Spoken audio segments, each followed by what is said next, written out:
Business trade lines suck. You don't need to skip the net 30 process. When you're building your business profile out, don't skip the net 30s, don't skip the net 15s. I know you want to spend your cash and you want to get the business trade line $150,000, but look, that's going to look stupid on your profile. I'm just going to tell you the truth. I don't want you wasting any money. We do business trade lines too, but I'm not going to take your money if it's not going to benefit you. All right, my friends. So if you like this type of content and you want to learn how to level up in life, this is the channel for you.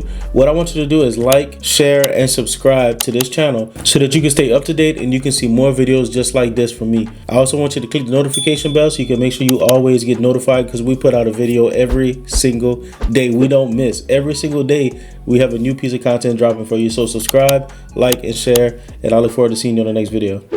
There's a lot of people that's going to tell you, yeah, go get a $150,000 trade line on your business, and then on your income you put in $250,000. Who in their right mind is giving you $150,000 for a business if you only making $250? The bank is going to look at that and say something's going on here, and you're going to get denied. So stop wasting your money on these trade lines.